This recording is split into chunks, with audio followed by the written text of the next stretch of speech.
오늘 저는 아람 왕이었던 벤 하닷이 어떻게 죽었는지, 그리고 오늘 우리가 읽은 말씀에 나오는 하사엘이라는 사람이 어떻게 해서 쿠데타에 성공을 하게 되는지, 그 정권이 교체되는 이야기 속에서 엘리사에게 주어진 사명과 그 소망을 함께 나누고자 합니다. 사실 이 일은 열왕기상 19장으로 돌아가는데 거기에 하사엘이라는 이름이 처음 나와요. 19장 15절부터 18절에 보면 호렙산 동굴에서 큰 일들이 일어난 다음에 미세한 세미한 소리로 하나님께서 말씀해 주신 엘리사의 선생이죠. 엘리야에게 말씀을 주실 때 하나님께서 사명을 주시면서 세 사람을 세우라고 하시는데, 제일 첫 번째가 아람 왕을 하사엘을 세워라, 그렇게 말씀하세요. 그 엘리야 때는 하사엘 누군지도 몰라요. 그 다음에 두 번째가 이스라엘 왕을 예후를 세워라 하셨고, 세 번째는 내 후계자로 엘리사를 세워라, 이렇게 하고 있다가 엘리야는 거기서부터 좀 더 시간이 지난 다음에 결국 불병과 불말 타고서 승천해 버리잖아요. 그러니까 엘리야가 실제로 이 세 가지 사명 중에서 한 것은 엘리사 세운 것밖에 없어요. 자기 후계 선지자. 그리고 여전히 하사엘과 이 예후, 아람 왕과 이스라엘 왕은 왕권이 바뀌지 않고 있었습니다. 근데 이것이 그의 제자면서 그의 다음 주자였던 엘리사 시대에 사명이 계승되면서 이루어지고 있는 것입니다. 그 열왕기상 19장 17절에 보면 하사엘의 칼을 피하는 자를 예후가 죽일 것이고 예후의 칼을 피하는 자를 엘리사가 죽인다, 그런 말씀이 나와서 이 정권 교체뿐만 아니라 이스라엘 백성 전부에게 계속해서 그 피비린내 나는 뭔가 전쟁이 있을 것을 암시하고 있습니다.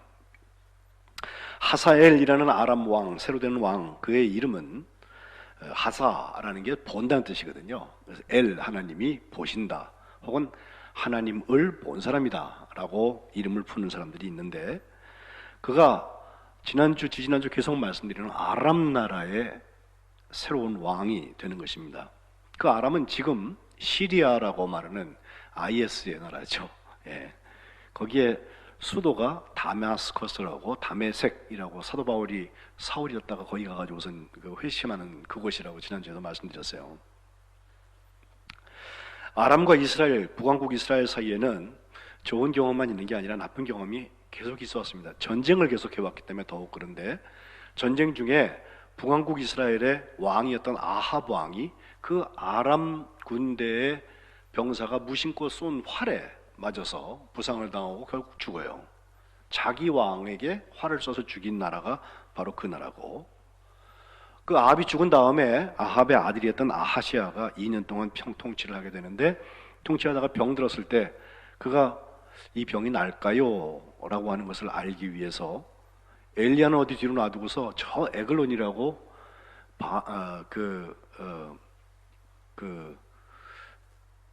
에글론이라는 곳에 바알세봅이라는 파리의 신이라고 그랬죠. 거기에 사람을 보내서 물어보러 가는데, 엘리야가 딱 그 사람들을 만나가지고 물어볼 것도 없다고, 여기 이스라엘에게 하나님이 없어서 거기 가서 물어보냐고 하면서 걔 감추고 그 왕 침상에서 못 내려와, 이렇게 얘기해버리고 와서 실제로 죽습니다. 이건 이제 블레셋 쪽으로 가는 거 말고, 이런 일이 있었기 때문에 그 다음에 여호람이라는 왕이 형제인데, 그 아합의 아들 중에 다른 아들이 왕이 되어서 지금 통치하고 있는데, 그 여호람의 때에 엘리사를 통하여서 나병을 고친 장군이 하나 나오잖아요. 지난주에 봤던 나아만이라는 장군인데, 그 장군이 바로 아람 사람이에요. 그러니까 아람의 벤 하닷 2세하고 이 나아만이라는 장군은 이스라엘 백성으로 볼 때에는 적군이기도 했고, 그런가 하면 나병 걸린 사람을 우리가 고쳐준 사람이기도 합니다. 지난주에 본 말씀에는 여러분 주보에 그 말씀 요약을 제가 해놓았습니다만은, 본다는 게 얼마나 중요한 것이냐에 대한 말씀을 나누었는데, 그 아람 왕 벤 하닷 2세가 이스라엘하고 전쟁을 하려고 그러면요, 어떻게 이스라엘이 알고 다 대비를 해서 피할 건 피하고 뭐 대비할 건 대비하고 하니까 이게 한두 번이 아니라 계속되니까 마음이 불안해지면서 도대체 누가 스파이가 있는 거 아니야? 그랬더니 스파이가 있는 게 아니라 하나님의 사람 엘리사가 왕이 침실에서 은밀히 하는 이야기까지 다 이스라엘 왕한테 알려줘가지고 대비를 다 하지 않습니까? 그래서 도단에 있는 엘리사를 잡으러 병력을 보내게 되는데 그 도단성을 다 둘러싸고 있었는데 결국은 엘리사가 하나님께 기도한 게 그거예요. 하나님, 저 사람들 눈을 어둡게 해주세요. 못 봐가지고선 끌고 간 게 사마리아 성까지 끌고 갔고요. 사마리아 도착하면서 눈을 열어주세요. 그러니까 눈을 뜨게 보게 됐는데 여기는 입장이 완전히 다르잖아요. 그래서 왕은 그를 여호람 왕이 죽이려고 그랬어요. 그 무리들을 죽여버리려고 그랬는데 칠까요 그러는데 엘리사는 치지 말라고, 오히려 물과 먹을 것을 주고 잘 쉬게 한 다음에 그들의 주인에게 되돌려 보내자. 그게 지난주의 이야기예요. 그래서 6장 23절 열왕기하에 보면 아람 군사의 부대가 다시는 이스라엘 땅에 들어오지 못했다라고 끝나요. 그러면 이제 아람과의 전쟁은 완전히 다 끝난 거냐? 그렇지 않습니다. 바로 24절 시작할 때 보면요, 6장에 이후에 라고 말을 했는데 얼마나 시간이 지났는지 모르겠어요. 근데 아람은 여전히 북왕국 이스라엘하고 전쟁할 준비를 계속 해왔던 것 같아요. 그래서 군사력이 상당히 번창해지니까 바로 동북쪽에 있는 나라이기 때문에 요단강 중심으로 동쪽에 있는 쪽에서부터 계속해서 침공을 해서 그쪽에 있는 이스라엘 지역들을 거집한다 아람이 장악을 하고, 나중에는 요단강을 건너서 이쪽에 있는 서쪽에 사마리아 성까지 포위하고 그들을 고사시키는 작전을 펴게 돼요. 이게 6장 마지막과 7장에 계속 나오는데 7장에 보면 기가 막힌 얘기가 나오죠. 사실 사마리아가 그렇게 포위가 되니까요, 무역이 안 되잖아요. 나갈 수도 없고 들어올 수도 없고. 그래서 그 안에서 있는 거 갖고서 우려먹다 보니까 물가가 많이 너무너무 많이 폭등해가지고 거기 있는 거 갖고 음식도 없어지고 그러니까 나중에 그 왕이 한번 시찰을 나갔는데 가보니까 애기 엄마들이요, 오늘은 니네 애기 아들, 내일은 우리 아들 순서대로 잡아먹자고 자식을 잡아먹는 그런 백성들 앞에 자기가 왕이 돼 있었어요. 이쯤 되면 알아야 돼. 우리가 하나님 앞에 어떻게 범죄하고 있는지를 알아야 돼요. 근데 여호람이라는 왕이요, 이거 누가 우리를 저주해가 이렇게 됐나 찾아보니까 엘리사 같거든요. 엘리사 잡아서 죽이자고. 7장 1절에 엘리사가 또 담대히 말합니다. 내일이면 모든 물가가 정상이 됩니다. 일종의 경제전쟁 같아요. 내일 이맘때 사마리아 성문에서 고운 밀가루 한 스아를 한 세겔로 매매하고 보리 두 스아를 한 세겔로 매매하리라 하나님께서 말씀하셨는데, 이렇게 말했더니 그 여호람 왕의 장관 하나가요, 아이고 하나님께서 여호와께서 하늘에 창을 열어놔도 그런 일은 안 일어난다고, 뚝 떨어져도 그런 일은 안 일어난다고. 그때 엘리사가 내가 눈으로 보기는 하는데 너는 먹지 못한다, 이렇게 저주 선언을 합니다. 실제로 납병 환자 4사람이 7장 5절부터도 나오는데 그 사람들은요, 사마리아에서도 아웃캐스팅, 쫓겨난 사람같이 불행한 사람들이겠잖아요. 근데 이 사람들이 4명이서 가만 보니까, 자, 둘러싸이고 있는 그 아람 군대와 사마리아 성 속을 이렇게 따져보았는데 사마리아 성 속에는요, 값도 비싸지만 먹을 게 없어요. 자기들은 게다가 납병 환자들이에요. 그래서 차라리 항복하고 적진으로 가자 이렇게 마음 먹고 가보았는데 갔더니 아무도 없어요, 사람이. 이게 뭔 일인가? 6절에 보면 주께서 아람 군대로 병거소리, 말소리, 타고 다니는 말소리, 또 큰 군대 소리를 환청이 생겼는지 듣게 하셔가지고 아는 사람들이 딱 생각하기를, 아이고 이스라엘 왕이 우리를 치기 위해서 헷 사람들 그리고 이집트 사람들 왕한테 용병을 불러가지고 지금 적들이 우리에게 막 들어오는구나, 야 빨리 도망가자 그래갖고 장마기도 말이고 무슨 나귀고 다 내버려 두고 목숨을 위하여서 해질 무렵에 도망가 버렸단 말이죠. 그게 무주공상이 된 거예요. 이것을 열왕기하 7장은 16절에 여호와의 말씀과 같이 되었다, 내일 물가가 정상이 됩니다. 하나님의 것을 본 사람이 한 이야기가 그렇게 이루어졌다. 게다가 하나님께서 하늘에다 창문 내려줘도 그런 거 없다라고 말했던 장관 18절에 보면 하나님의 사람이 왕에게 말한 바와 같다고 표현하고 있습니다. 이제 8장 들어가면서 벤하닷의 최후가 어떻게 되는지 봅시다. 오늘 읽은 7절부터 보면 엘리사가 그 아람 나라의 수도인 다메섹을 향하여서 가요. 가보니까 하필 그때 벤하닷이 병이 걸렸어요. 역시 누워있는데 누워서 들어보니까 하나님의 사람 엘리사가 지금 우리나라에 들어왔다는 입국 통지 출입국 그 사무소에서 연락이 온 거죠. 그래서 엘리사가 왔어? 그 엘리사가 누구예요? 자기 부하였던 큰 용사였던 나아만 장군이 거기까지 가고 엘리사가 말 한마디 한 거 그대로 따라했다가 문둥병이 났었잖아요. 그죠? 그래서 자기의 신하 중에 한 사람인 하사엘이라는 사람, 나중에 이 사람이 왕이 됩니다. 그 사람에게 야 물어보러 가라고. 근데 갈 때 그냥 가는 게 아니라 손에 예물을 가지고 가서 하나님의 사람을 맞이하고 내가 이 병에서 지금 살아나겠는지 아니면 그대로 죽을지 그를 통해서 여호와께 물어보라고 그랬어요. 8절에. 이게 제대로 물어보고 있는 거예요. 엘리사에게 묻는 것은 통로입니다. 응답하시는 분은 여호와십니다.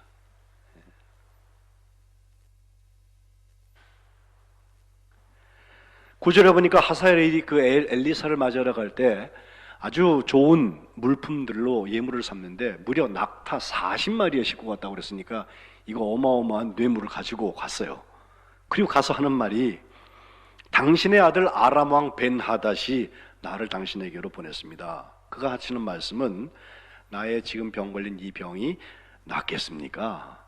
라는 것을 물어봐달라는 거예요. 아까 말씀드린 것처럼 아합의 아들 아하시아는 2년밖에 통치를 못하고 죽었는데 그때 엘리사의 스승이었던 엘리야한테 병에 걸린 것이 죽느냐 사느냐에 대한 결정을 얻게 되고 북왕국의 왕이었습니다. 지금 적국인 아합의 왕인 이 벤하닷 2세는 아람 나라의 왕이었는데 그 제자인 엘리사에게 하나님의 사람에게 묻고 있어요.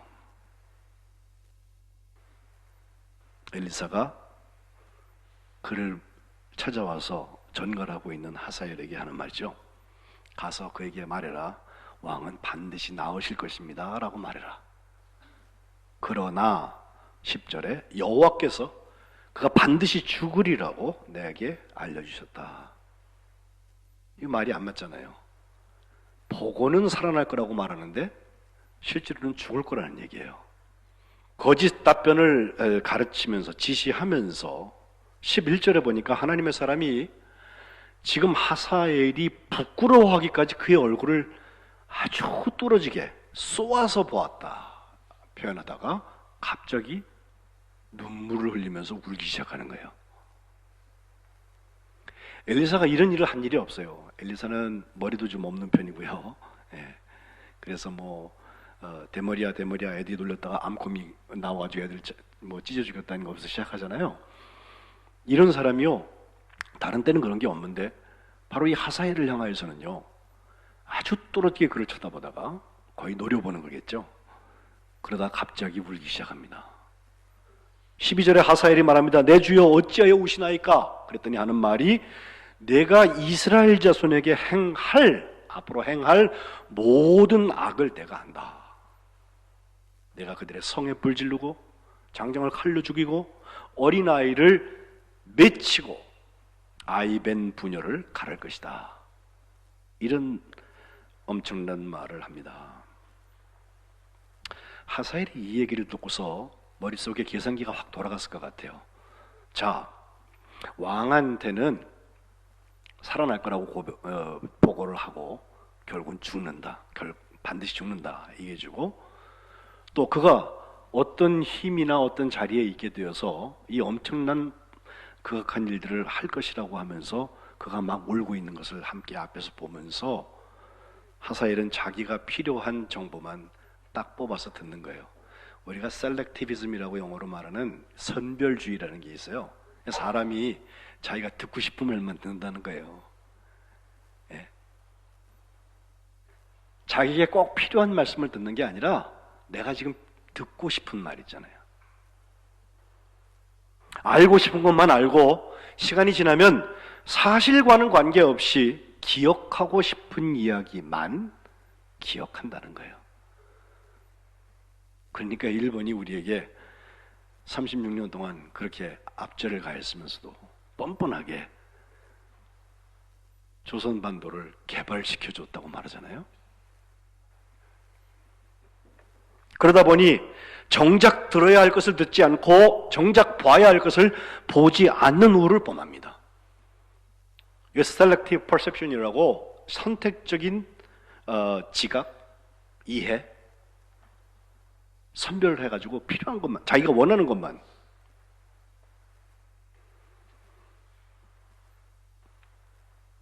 사람은 그런 걸 모아가지고 이데올로기를 만들고 여론전을 하고 자기 유리한 자리만 취하면 그만인지 모르지만 하나님은 그 반대편도 보고 계세요. 13절에 하사엘이 말합니다. 펄쩍 뛰면서 당신의 개 같은 종이 무슨 이렇게 큰 일을 할 수 못합니다. 제가 심리학 배울 때요, 범죄 심리학에 대해서 선생님이 말씀하시는데 범죄자의 심리를 분석하면 둘 중에 하나래요. 하나는 자기 확대, 다른 하나는 자기 축소래. 자기 확대는 뭐냐면요, 자기를 과장하는 거예요. 그래갖고 너 100만 원 훔쳤지? 그럼 야, 내가 어떤 사람인데 100만 원을 훔쳐? 야, 그거 개나 줘라. 이런다니까. 나는 억대 아니면 안 훔쳐. 이렇게 말하는 사람들 자기 확대예요.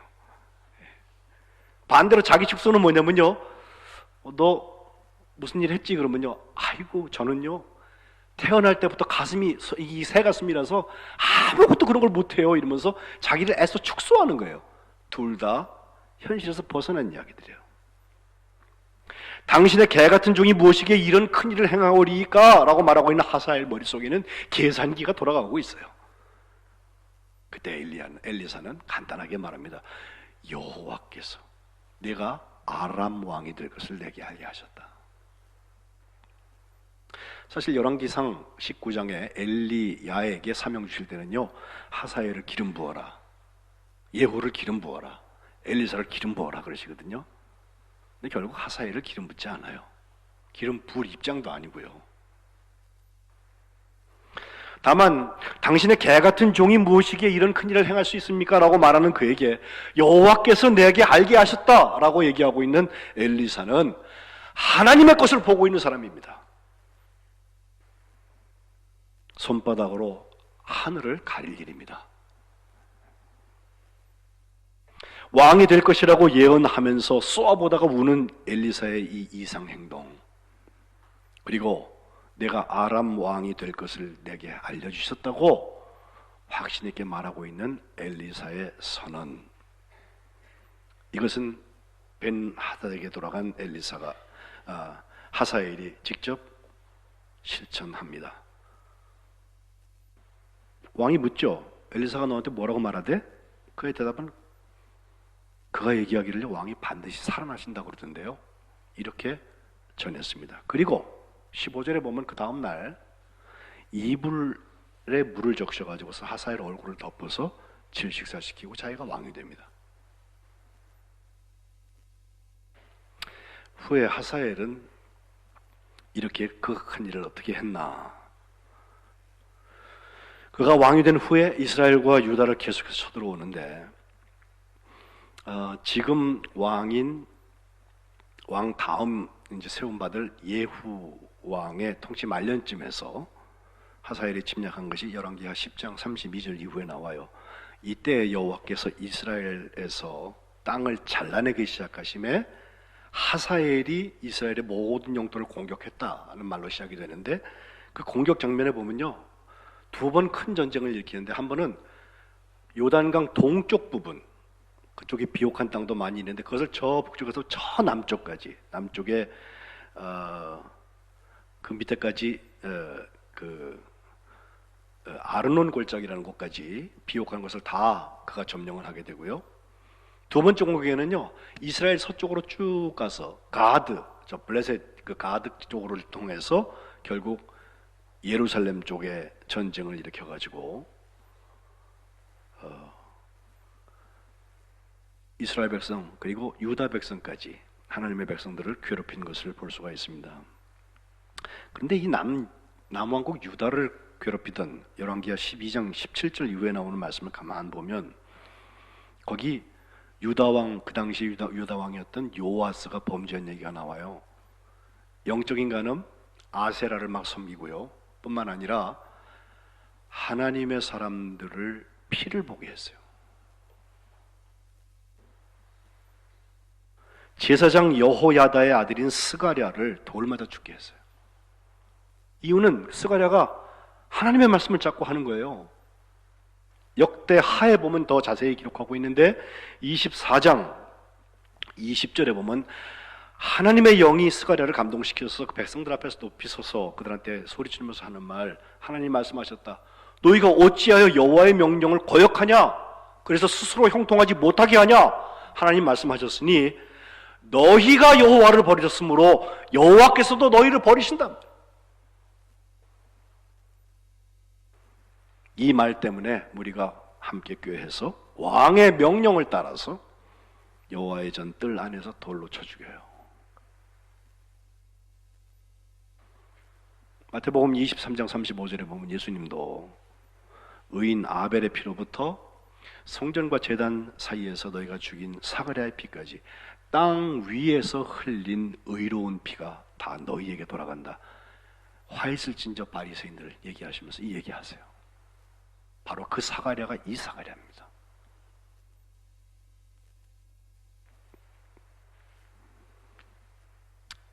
역대하 24장 23절에 보면 1주년 말에 1년 후에 아람 군대가 요아스를 치려고 올라와서 유다 예루살렘에 와서 방백들을 다 죽이고 노력한 물건을 다 자기 고향 다메섹에 보냈다.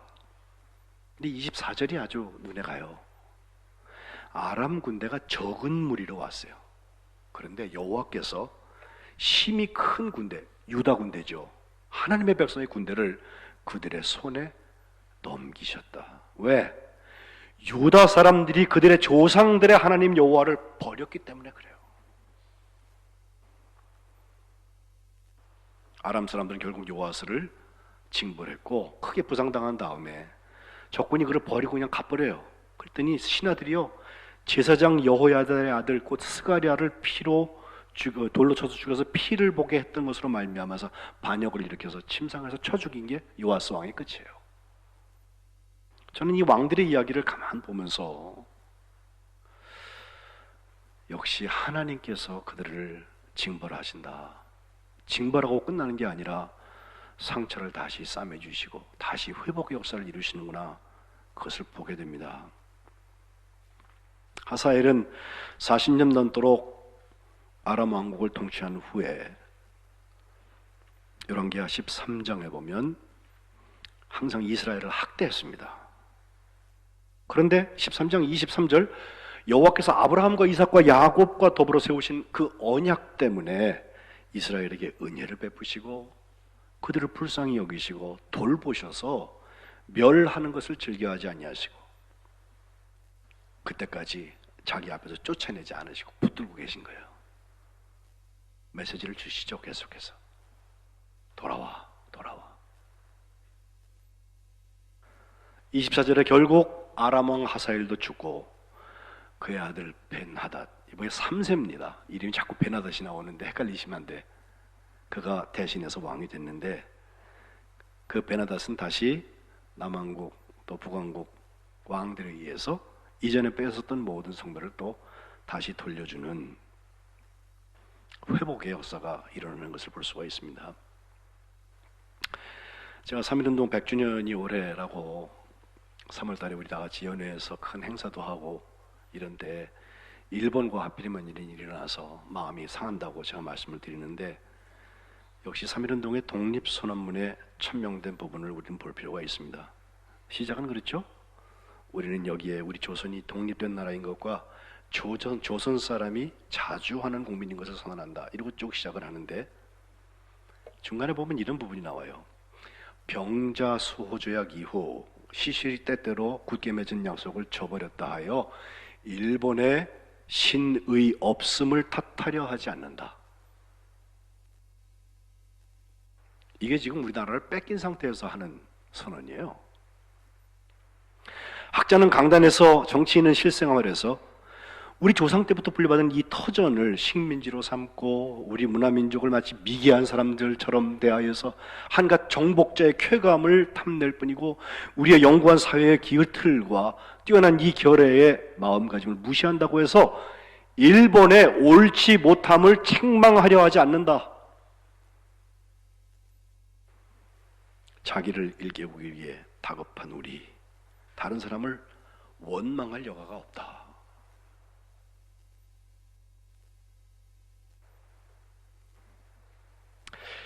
지금 뭐 장관도 외국에 나가서 여러 가지 하고 다각도로 뭐 미국과 함께 여러 가지 그 국제적인 정세부터 또 어필도 해야 되고 하니까 다 하잖아요. 예, 그것도 해야 돼요. 그러나 그보다 앞설 국민들의 일은 불매운동, 또 일본 안 가겠다, 담사차 한번 해보자. 그건 감정이 앞서는 거고요.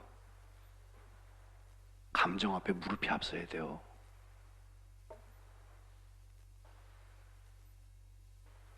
묵은 원한과 일시의 감정을 가지고 남을 시기하고 배척하는 일이 아니다. 공약 3장 첫 번째 게 뭐예요?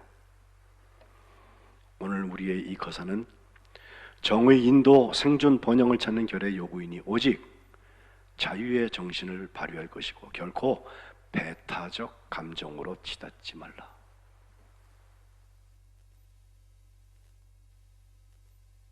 저도 미워요. 그러나 미움이 해결이 아니에요. 어쩌다가 우리에게 이런 일이 일어나게 됐는지 세계사의 어떤 역학관계에서 볼 게 아니라 하나님과 우리 사이의 관계에서부터 먼저 봐야 돼요. 수많은 왕들이 세상에서는 잘하는 것 같았는데 하나님 앞에 악을 행했던 왕들이 있습니다. 국민들이 살아있어야 돼요. 그 중에 그리스도인들이 먼저 살아있어야 돼요.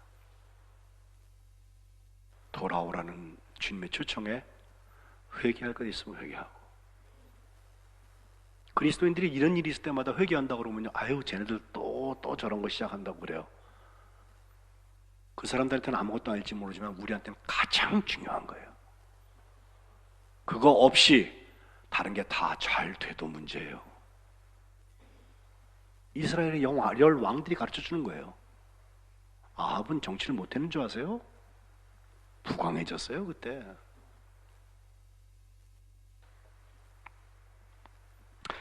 역사의 주관자는 하나님이신 줄로 믿습니다. 하나님이 하나님의 백성을 사랑하십니다. 사랑하시기 때문에 범죄하는 걸 그냥 두지 아니하십니다. 때로는 인적 국가를 통해서라도 돌아오라고 가르치십니다. 엘리사의 눈물을 기억하세요. 쏘아보다가 눈물을 터뜨렸어요. 난인연망의 과정 끝에 결국 하나님의 백성을 버리지 아니하시고 붙잡고 계시다가 그들을 구원하시고 회복하시는 게 하나님이세요. 염려하고 대책을 세울 때가 아니에요. 먼저 하나님의 도우심을 구할 때예요. 그래야만 하나님께서 우리가 가야 할 길을 알려주실 거예요. 그리고 필요한 사람도 만나게 해주실 거고요. 우리가 생각지도 못한 일도 하나님은 이루세요. 2주 후에는 이제 광복절이 올 텐데, 광복은 우리가 뭘 하고 왔죠?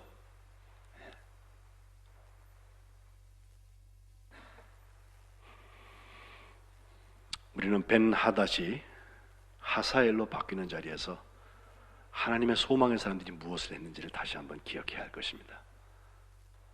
그리고 결국 하나님의 소망의 항구에 다다르는 축복된 성민교회와 우리 대한민국 하나님의 사람들 되시기를 주님의 이름으로 축복합니다. 기도하겠습니다.